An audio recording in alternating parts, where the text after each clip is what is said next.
Little known but critical facts that could save your life, or at least make it more enjoyable. Hello, I'm Richard Sutphen, and the information on this tape has been gathered from international sources. Professional newsletters, research studies, books, and authorities in various fields. It explores ideas from sex and relationships to success, health, safety, diet, security, and general awareness. Now, I need to point out that I'm sharing this information under the First Amendment of the U.S. Constitution, which grants the right to discuss openly and freely all matters of public concern. Other individuals or experts may disagree with any of the concepts. I'm not a doctor, nutritionist, or licensed dietitian, and no statement on this tape should be construed as recommending a treatment or prevention of any diseases. Please do not make any medical or dietary changes in your lifestyle without first consulting your personal physician. All right, let's begin with some lesser-known facts about sexuality. Now, there are 12 primary substances other than prescription drugs that are known to diminish sexual performance in men. 1 is hard liquor. 2 is lime juice. 3 is quinine, which is in tonic water. Now, all 3 substances make up a gin and tonic drink, or a vodka and tonic drink. So, if you plan to have an amorous evening and think these drinks will lower your inhibitions, know that they may keep you from rising to the occasion. Okay, now here are the remaining common substances that will diminish sexual performance in men. Number 4 is aspirin, because it thins the blood too much to be retained in the erection. Number 5 is cocaine. 6 is sodium bicarbonate. 7 is any antihistamine over-the-counter cold, allergy, or sinus medicine.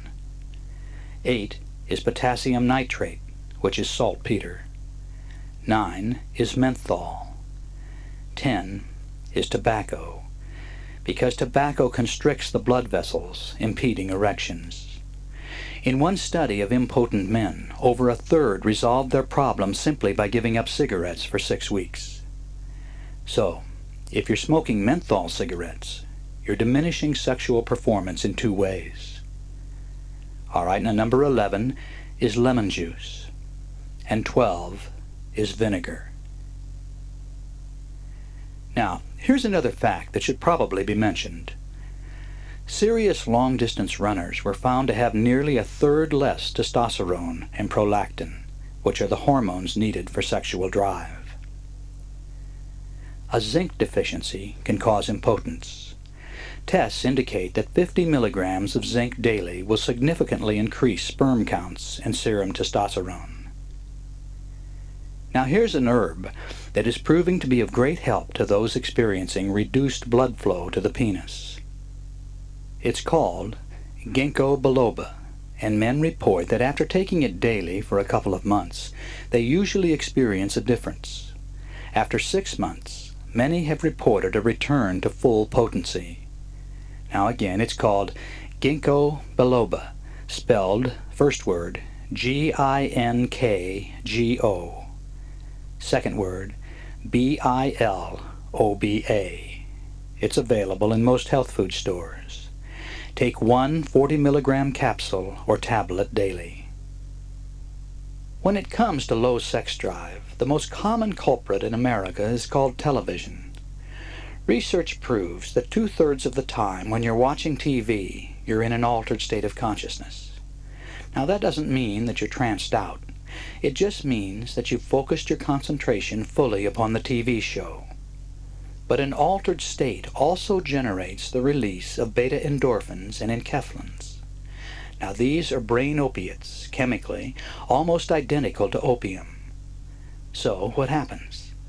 You feel relaxed and you feel good. In fact, sitting in front of the TV may be the only time you totally relax. But because it makes you feel so good, it becomes addictive, especially if this is the only time you really relax. Now, there's nothing physically or mentally harmful about the release of these brain chemicals. It happens naturally to long-distance runners, meditators, and many others as a result of focused activity. The endorphins and enkephalins help you to detach from your stressful life. But, like smoking grass or taking Valium, you detach right across the board. You detach from the positive as well as from the negative stress.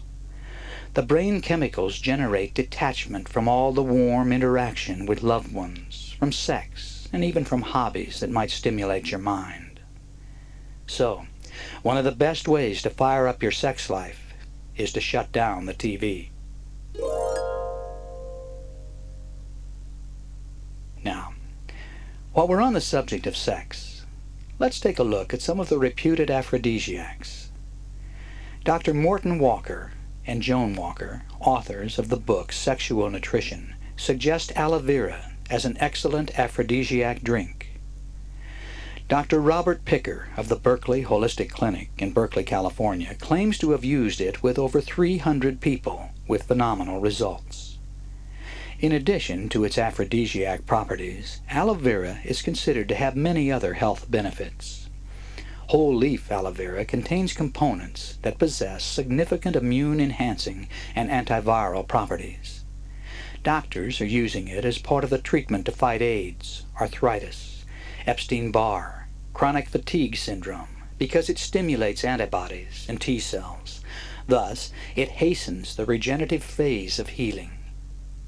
Now be sure to get whole leaf aloe vera concentrate, opposed to the aloe vera drinks. It can be found in most health food stores. And take a few tablespoons a day. Honey is also considered an aphrodisiac. This may be because honey is a sugar and provides sustained high energy. Nutritionists often suggest a couple tablespoons of honey and 400 IUs of vitamin E to provide about 4 hours of high energy. The vitamin E increases oxygen in your system and is considered by many to be an aphrodisiac. Honey is an easily metabolized sugar, rich in B vitamins, enzymes, and amino acids. After taking honey and vitamin E, do a little exercise, yoga or running in place. This helps to pump the energizers through your system. Some nutritionists warn not to take honey and vitamin E if you've been drinking within the last 24 hours, because it can work in reverse, as a downer rather than an upper. The use of honey as an aphrodisiac is mentioned in both the books Kama Sutra and The Perfumed Garden.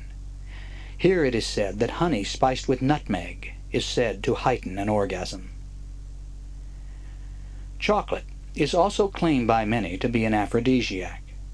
Again, this may be due to increased energy generated by the sugar, as well as a small amount of caffeine. Back in the 17th century, monks were not allowed to eat chocolate because it was believed to generate sexual desire and lewd fantasies. Now strychnine, L-dopa, yohimbe, and Spanish fly are also considered aphrodisiacs, but they're dangerous and/or illegal without a prescription. To improve your love life, it's wise to investigate sexual nutrition overall, and vitamin supplementation in particular. Male and female sexual function is related to the basic body chemistry, and if you're not getting enough of a specific vitamin or mineral, your body can sexually shut down. As an example, for male sexual function, in addition to the vitamins in a good daily supplement, the body needs some additional elements that may or may not be available in your diet.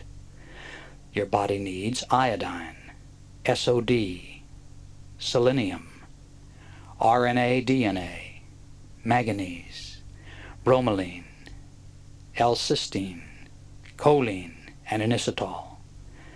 Now you must investigate your particular needs very carefully, or obtain the advice of a holistic doctor. For men and women, high energy is a basic component of good sex, and depending upon the situation, it can also be of value to really relax and unwind for better sex. Now diet can help here. When you desire to be particularly alert, eat high-protein foods such as fish, chicken, low-fat dairy products, and beans. When you want to relax, eat carbohydrates. Different brain chemicals are active when you're alert than when you're relaxed. Proteins contain energizing chemicals, while carbohydrates allow more tryptophan into the brain. Tryptophan enhances relaxation, and turkey contains a lot of tryptophan. Now don't take a nap or go into meditation to increase energy. For most people, these remedies may reduce stress, but they won't increase energy. Instead, you need to generate blood sugar, increase your fluid levels and potassium, reduce your lactic acid, and supercharge your brain cells. Breathe deeply for a few minutes, and take an exercise break. Do 10 minutes of active stretching, calisthenics, jumping jacks, walking, or jogging. By combining exercise with the previous stated ideas, increased energy is guaranteed. Now, even if you're stuck in an office building, you can walk up and down the stairs for 10 minutes. Here's a good trick if you're tired but need to be alert. Maybe to take a test or to give a speech. Caffeine will help, but it may make you jittery. I've already mentioned honey and vitamin E, and it works. But here's another suggestion. Niacinamide is available in most drugstores and any health food store. It is buffered niacin, a B vitamin. Now if you take niacin, it enlarges the surface blood vessels, causing a tingly flush that most people consider uncomfortable and distracting.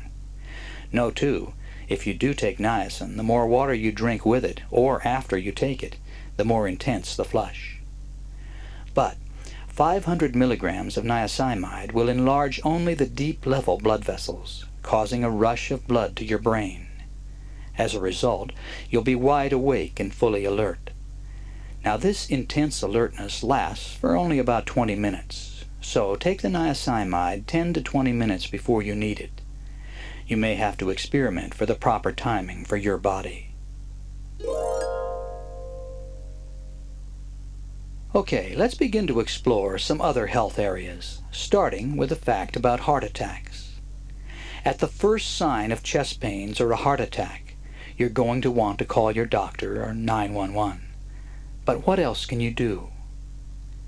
Some specialists say take an aspirin because it might make the difference between a serious heart attack and one with no muscle damage. Aspirin helps to keep a blood clot from fully forming. Doctors estimate that 10,000 lives could be saved annually if immediately after a heart attack people would take an aspirin and then continue to take one every day for a month. Here's another fact from UCLA Medical Center that could save your life if you're having a heart attack and begin to black out. Force yourself to start coughing rapidly. Now this can serve as cardiopulmonary recitation long enough to call for help, maybe 60 to 90 seconds. By coughing vigorously, you keep blood moving through your heart and brain. Now for your information, here are the key signs of a heart attack. Any pain that spreads to your shoulders, arms, or neck. Also, nausea, sweating, dizziness, or fainting are indicators also.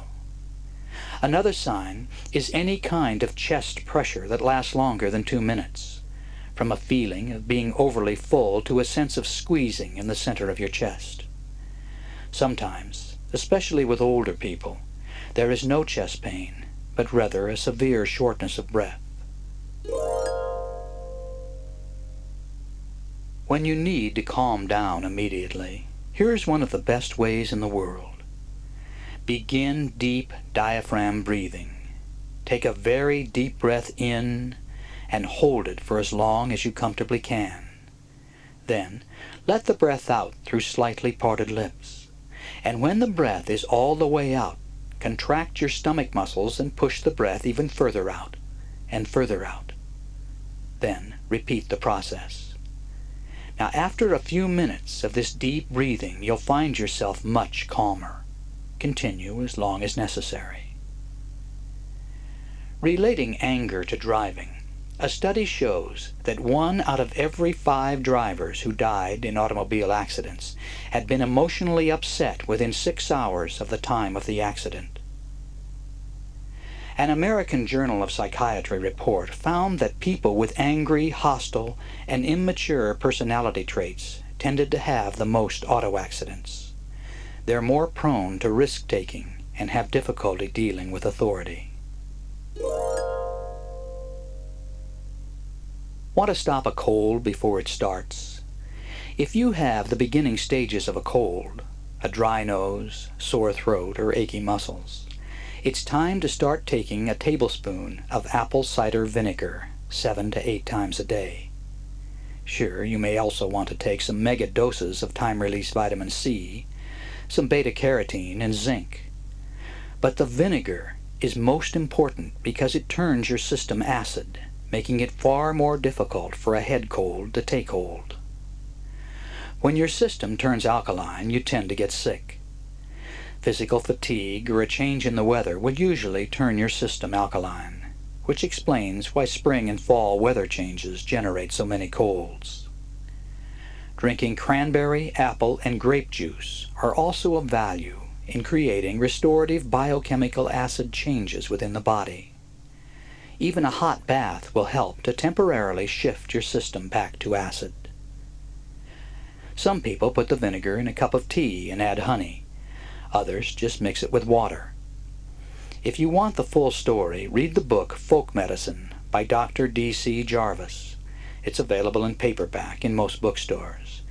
And don't be turned off by the idea of folk medicine. This really works if you catch an oncoming cold soon enough. All right, let's explore some facts about success. To begin, your greatest resource is time. You either spend time or you waste it. Now, spending time means using it constructively, profitably, and ideally in a way that is fulfilling to you. Spending time might be working towards your goals, a dinner with good friends, or just sitting and doing nothing. Wasting time is exactly that. Any time spent with people you don't enjoy is wasted. Time spent doing busy work without benefit is wasted. We all have the same 1,440 minutes per day, which is lost forever unless you invest it in your future. Future income, acquiring knowledge, learning skills, making business contacts, or enhancing your personal life. So, if you have trouble planning, organizing your life, and setting your priorities, you need to study time management. Project confidence, even if you don't feel it. Speak with authority and act confident. Some of the new psychotherapies stress a life-changing fact. You don't have to change how you feel about something to affect it, if you're willing to change what you're doing. In other words, even if you don't feel confident, if you will just act confident, soon your feelings will follow your new behavior and you will become confident. Here's a bit of awareness that just may be the wisdom of the universe. It is your resistance to the things you cannot change that causes all your suffering.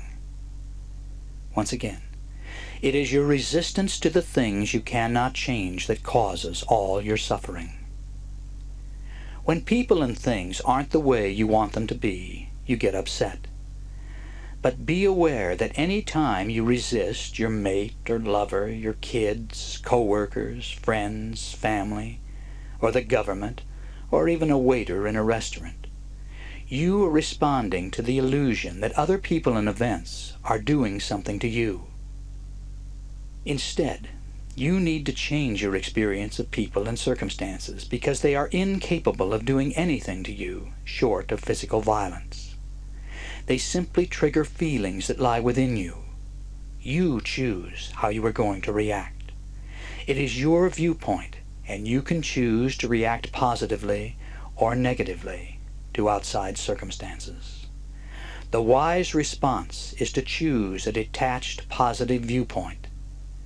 You can view your setbacks and frustrations as problems or as opportunities. It's always up to you. And while we're on this subject, know that any time you get upset with another person, it's because you had expectations of approval or control. You wanted the other person to approve of you and your ideas or actions, or you wanted to control their actions. And this is simply not your right. No one can change another person, and if they could, any forced change would not last. So the real problem is your expectations being in conflict with what is, which takes us right back to resisting things you cannot change. Here's a simple reminder that will absolutely, positively increase your level of production and assure greater success. Simply print out and put up a little sign on your bathroom mirror, on the dashboard of your car, and on your desk. Now the words are, "I will spend each moment doing the most productive thing I can." Now think about that. It's a statement from you to yourself. Let it become your affirmation for success. I will spend each moment doing the most productive thing I can. I will spend each moment doing the most productive thing I can. And then do it. Here's some awareness about how the mind works that will make your life a lot easier.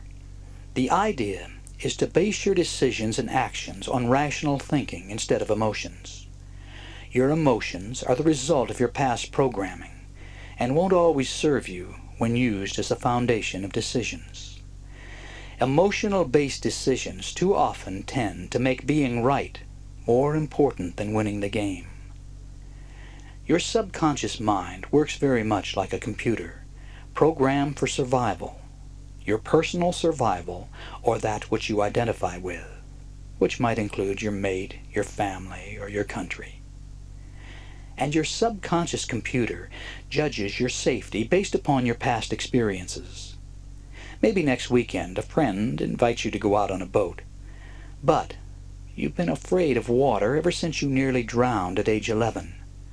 Your subconscious mind scans the memory banks and decides that it would be a bad idea to accept the boating invitation.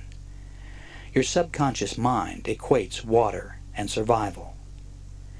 In other words, your subconscious biocomputer says it is all right to live your life just the way you do it, as compared to your past.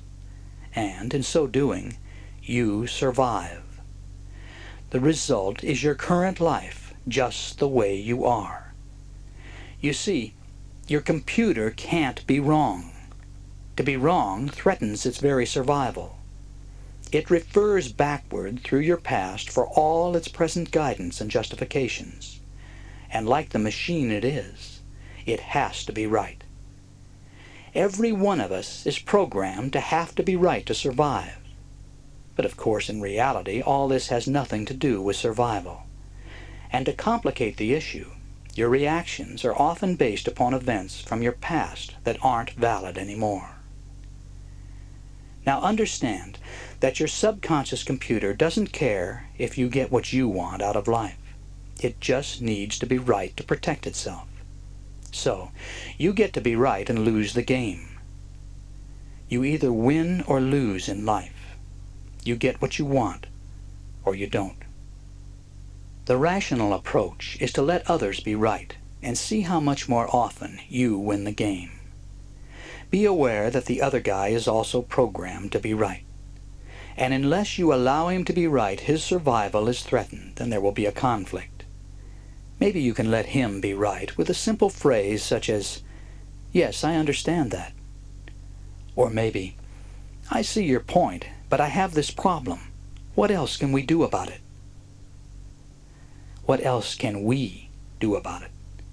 Often that's enough. His subconscious computer is no longer threatened, so he can concentrate upon the issue. The key is to approach all problems from the other person's vantage point. Don't let your pride get in the way. The goal is to win the game, not to get to be right. Okay, let's explore goals. You must have goals or a strong general direction in order to take control of your life. When you don't plan a life direction, you're making a choice, because inaction is no choice. Your subconscious mind generates the events in your life. In a mental environment of no choice, if your thinking in the past has been primarily negative, you can be assured of moving toward negative events. Thoughts are things. They create circumstances by programming your subconscious mind. If you don't have goals, or if you lack clarity of intent, start exploring what you would really love to do. Something so enjoyable that you'd be playing rather than working. Don't even be logical in your search. When you become clear about what you want, everything will fall into place. Once you have pledged this direction, things begin to happen almost magically, as if you were a magnet drawing into your experience whatever is necessary for manifestation. The key to success is to have great emotional desire and no indecisiveness at all. Now let me repeat that because it's all important. The key to success is to have great emotional desire and no indecisiveness at all. The greater your emotional desire, the more energy you will generate to fulfill the goal. Let's move on to the subject of headaches. Almost everyone gets a headache at least once in a while, and everyone wants to get rid of the pain when it happens. Now basically, there are two kinds of headaches, tension and migraines. Although sinus headaches do exist, what most people call a sinus headache is really a migraine. Now a tension headache is a result of muscular contractions resulting from stress. 90% of all headaches result from the tension in your life, from conflicts, deadlines, apprehension, anger, and anxiety. When your head hurts, if at all possible, don't turn to pills. It is well documented that over-the-counter headache drugs can cause headaches. This is a rebound effect of taking them too often. Overusing aspirin can cause kidney damage. One study showed that 20% of patients on kidney dialysis machines are there because of too much aspirin or some other analgesic. Medical practitioners say that just 3 tablets a day over a 6-year period could be enough to seriously impair kidney function. So, how do you get rid of the headache? Have someone massage your shoulders and neck and upper arms. This will help to relax the tense muscles that are causing the pain. If no one else is available, use an electric massager. Heat also helps to relax the muscles. Narrow heating pads for just this purpose are available in most drugstores. Stretching can also help. If you can't stretch out and do some yoga, at least roll your head and stretch your arms and back. And try some deep breathing as I described on side 1 of this tape.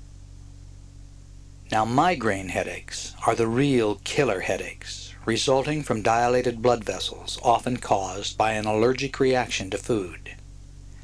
Here are some of the key substances found to trigger a migraine. Any food with monosodium glutamate in it, coffee or tea, onions, cheese, beans, alcohol, bacon and hot dogs, bananas, avocado, pickled fish, chocolate and citrus fruits. And there may be other foods that you're personally allergic to. If you get a headache, keep a record of everything that you ate or drank within the last 24 hours. In time, a pattern will emerge. To constrict the blood vessels, use ice packs. Statistically, this is the best treatment for a migraine. There are drugs that will constrict blood vessels, but only by prescription, and they often have unpleasant side effects. Some common drug and alcohol combining can not only cause a headache, but other side effects as well. Even if you take a cold pill containing an antihistamine in the morning, it may still be active in your system when you take a drink at night. The primary result will be drowsiness or sluggishness. Taking aspirin or ibuprofen with alcohol increases the chance of an upset stomach. Alcohol and any sulfa drug will cause nausea. Codeine and alcohol will double the sedative effect. Generally, the best advice is to avoid alcohol if you're taking any drugs. The USA is paranoid about cholesterol, as if it was something to be eliminated entirely. But you need cholesterol. In fact, you can't live without it. According to research reported in Lancet, men with cholesterol levels less than 182 had a significantly greater risk of cancer than those with cholesterol counts over 255. More than 5,000 men and 7,000 women were followed for an average of 10 years. In the women's group, the increased risk proved to be insignificant. Now, according to most doctors, a cholesterol reading of 255 is way too high.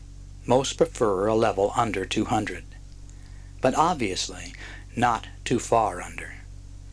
It should be noted, most vegetarians have cholesterol levels well below 182.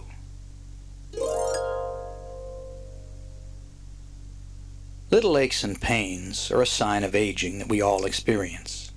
The aches are there one day and hopefully gone the next. But how do you know when the discomfort is a sign of something more serious? You've probably experienced neck pain and found yourself rolling your head or turning it from side to side, trying to work out a bothersome crick. The most common cause of this malady is stress, and the problem will usually go away on its own with some yoga exercise or relaxation and sleep. Poor posture is another cause. Even too much time spent in a recliner chair can crick your neck because your head is held at an unnatural angle for a long period of time. Also, the practice of holding the phone with your shoulder is another cause of neck pain. Now, you need to be concerned when your neck stiffens and you're unable to move normally.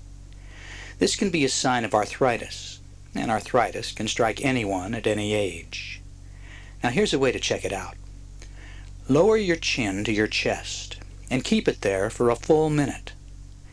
Then, keeping your chin down, slowly slide it all the way over to the tip of your shoulder.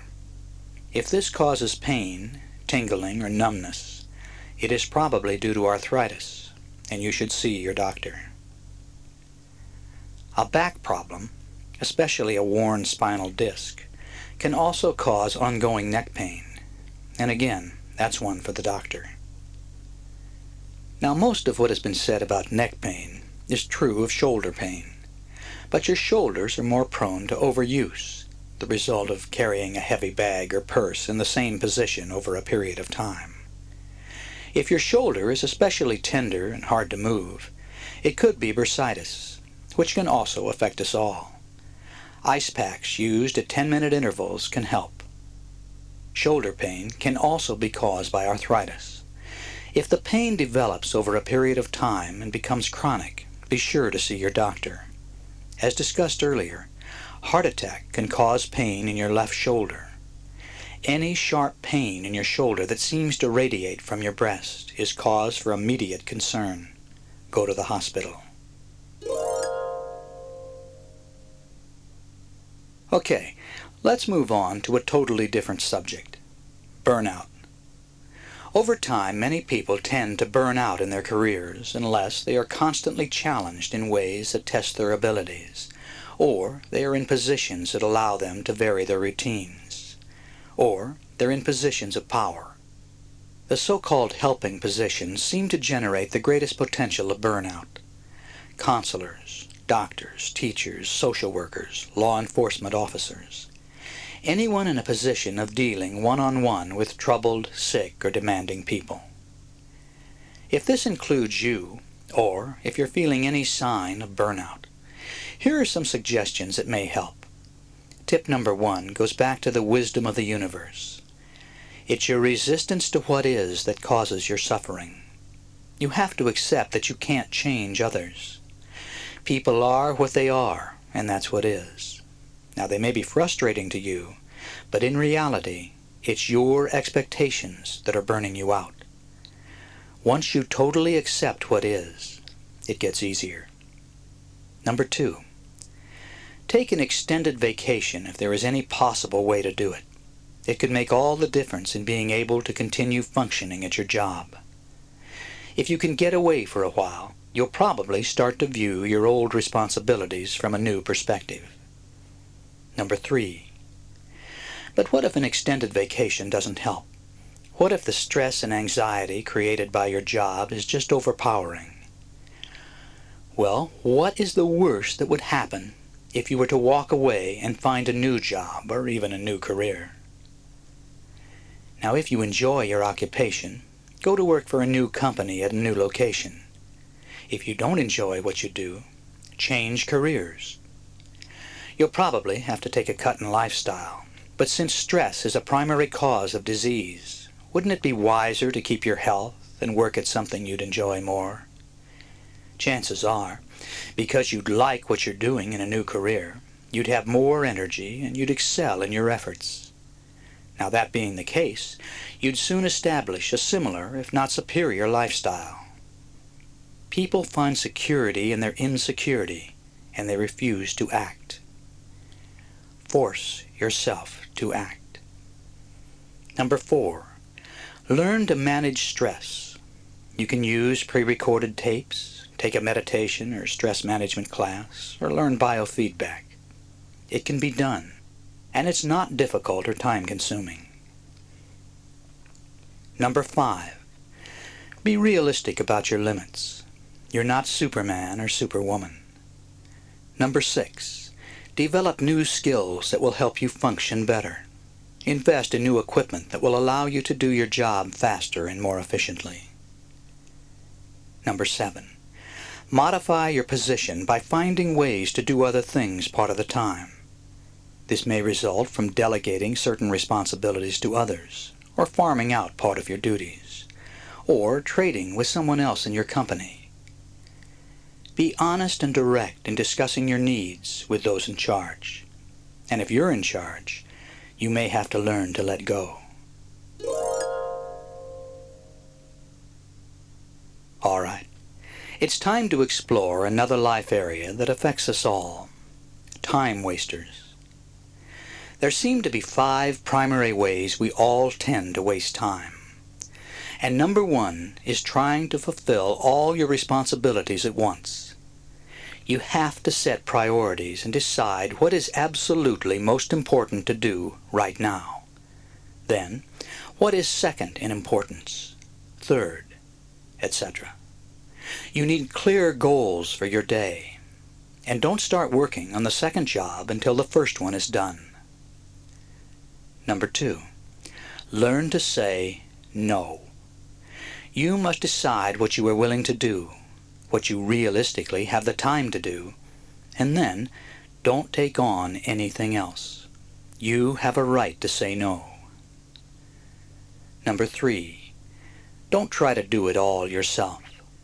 Believe it or not, not everything must be done to your standards. Learn to delegate to others at work and at home, or hire it done, even if you have to work a little longer or a little harder to make the money to do the hiring. The 80-20 plan says you get 80% of your results in life from 20% of your efforts. So, do what you do naturally and well within your 20%, and delegate the rest. Number 4, block the telephone until you're ready to respond to callers. Unless it's your job to be on the phone most of the day, the interruptions not only waste time, but after the call, it takes a while to get back up to speed on what you were doing before. Use an answering machine or have a secretary take the calls and then return them at your convenience, and one after another. Restrict calls to your home with an answering machine message that says, "We answer the phone between 10 a.m. and 8 p.m. when available," or whatever time you're willing to talk. Learn to say, "Can I call you back? I can't talk right now." Also, don't let anyone put you on hold for long unless it's really important. There is also a growing resistance to the call waiting phone feature. If someone interrupts your conversation to take another call, tell them you'll call them back later, or hang up. If you have call waiting, invest in another line that rotates over to voicemail or to an answering machine. Also, use your phone time to do other things, like file papers, open mail, pay bills, cook a meal. Even exercise by working with a small barbell that you keep near the phone. Number 5. Don't put things off, because doing so takes mental energy. Do it now and get it off your mind. In other words, resolve to be resolute about handling your responsibilities. This doesn't mean you should make hasty decisions, but after weighing the pros and cons, make a rational decision and act upon it. If you don't act, know that it's either fear, perfectionism, or procrastination that is holding you back. It's very difficult for most people to say, "I'm sorry." But here are tips to make it easier, even if you still think you're right. To begin, saying you're sorry means taking responsibility for saying or doing something that you shouldn't have done. Usually, something that hurts someone else's feelings, or inconvenienced them, or embarrassed them, or worse. It takes courage to admit you messed up, especially if the other person is upset with you, and may be so upset they're unwilling to accept your apology. But if you step back and make winning the game your first priority, saying "I'm sorry" is certainly better and easier than leaving a hurt beneath the surface of your relationship where it will fester over time. It's sure better than a broken friendship, or a family rift, or a damaged business relationship. Sure, the other person is partly to blame. Nothing is ever totally one-sided. But so what? Be big enough to let it go without strings. Too often when people apologize, they do so without acknowledging their mistake. Maybe they minimize their error or make excuses. Or maybe they try to lay part of the blame on the other person. When you're ready to say you're sorry, first, give the other person time to cool down. Then, know that a real apology is heartfelt and gracious. You accept responsibility and express real concern about the other person's feelings. Ask yourself and ask them what you can do to right the wrong you've done. A real apology should match the magnitude of your mistake. Flowers or a small gift might help support your verbal declarations. One way to say you're sorry and diffuse a situation is to say all the things about yourself that you know the other person is thinking and wants to say to you. By taking the submissive stance, you give the other person a chance to be noble. Another approach to apology is to say something like, "I'm sorry you feel so bad. Can we talk about it?" This expresses caring, but you're not necessarily accepting the blame. All right, let's explore some universal laws. Here's one called the Law of Dominant Desire. It says that a stronger emotion will always dominate a weaker one. Every idea you perceive serves as a catalyst for a manifestation, although all ideas are not expressed in reality. It doesn't matter which idea you consciously favor or even know to be desirable. The stronger emotion will nullify the weaker one. The stronger emotion, in turn, will begin to permeate all aspects of your activities. So, it may serve you to consider your dominant desires. Sometimes we manifest things we really don't want because we think so much about them. Consider your short-term and your long-term desires in regard to relationships, family and friends, career, level of success, growth, social consciousness, and all the other aspects of your life. Are your dominant desires leading you in the direction of your goals? Okay, here's another universal law, the law of experience. It says that new information entering your mind supersedes previous information of a similar nature. Once a pathway has been established in your brain, the information it contains will remain unless or until new information overrides the old. For example, while horseback riding, you fall off and hurt yourself. Now, if that is the end of your equestrian experience, you have been programmed negatively. Instructors know this and always urge new riders to climb back on the horse immediately after falling off. You need fresh, new input to erase the trauma of the fall. This is an innate, organic process that does not require your conscious attention or active participation, because the basic processes of the brain are in an endless state of growth and reorganization. This awareness can be used in self-hypnosis or altered state of consciousness mind programming, because your subconscious cannot tell the difference between a fantasy and a real event. In an altered state, by vividly imagining what you desire as an already accomplished fact, your mind accepts the fantasy and invokes the law of experience. This is why pre-recorded hypnosis tapes are so effective in helping people create change.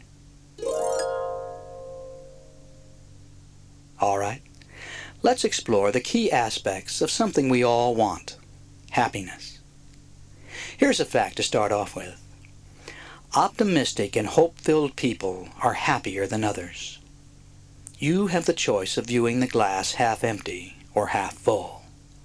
Those who see it as half full are not only happier, they're healthier, according to many recent studies.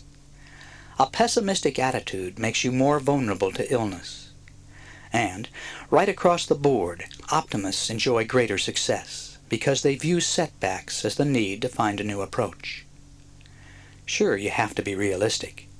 A positive attitude can't necessarily override poor choices or poor planning.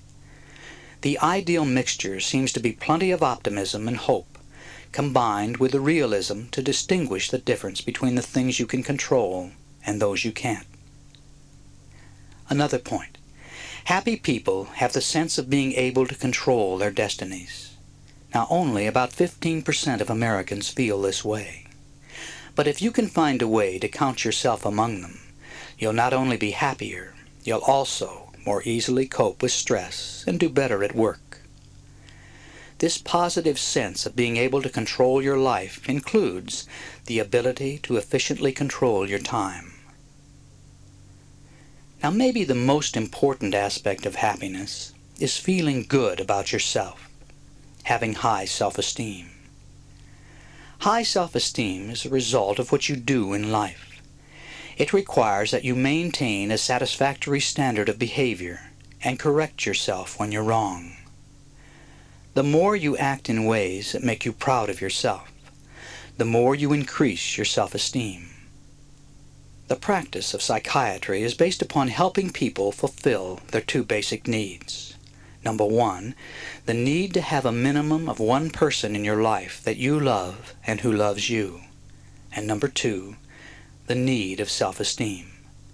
If you're unable to fulfill these two basic needs, you will be unable to find happiness. Okay, here are some more traits of a happy person. They have a passion for their work, and yet they make time to have intimate friends. They have a sense of belonging that results from being part of various groups and following their own interests. Happy people also enjoy their time alone. They are usually financially comfortable, but beyond covering basic needs, money has little to do with happiness. Happy people also are accepting of the realities of their life, rather than wishing for circumstances to be other than what they are. Happy people are also unwilling to spend time with those they don't respect or enjoy. And they're not afraid of conflict if it's necessary to resolve a problem. They're also willing to take risks to reach a goal. Okay, I'm going to wrap this up with a reminder about the importance of asking for what you want in life. There are 3 blocks that keep people from asking for what they want: fear, pride, and low self-esteem. But if you want to get what you want in life, you have to ask and keep asking. Never give up. The people who react negatively to your requests may simply need time to evaluate them and adjust their thinking. With the passage of sufficient time and repeated requests on your part, almost every no can be transformed into a yes. The key is learning to ask artfully. Getting what you want sometimes requires the courage to try a new direction when you don't seem to be getting what you need. Use cleverness and humor in your approach. It not only arouses curiosity, it also frequently overcomes resistance or opposition. A clever or imaginative request is often more memorable and can make more of an impression on others. Don't limit yourself to talking or writing either. Try asking with more than just words. Ask with your actions too. Try different angles. Use your creativity and be flexible in making requests. If one approach doesn't work, you can always try another. Okay, thank you very much for listening. If you'd like to be on our mailing list to learn more about the kind of ideas I've shared on this tape, please write me, Dick Sutphen, at Box 38, Malibu, California, 90265. The name and address are also on the label. We offer a large selection of books, tapes, and self-help seminars.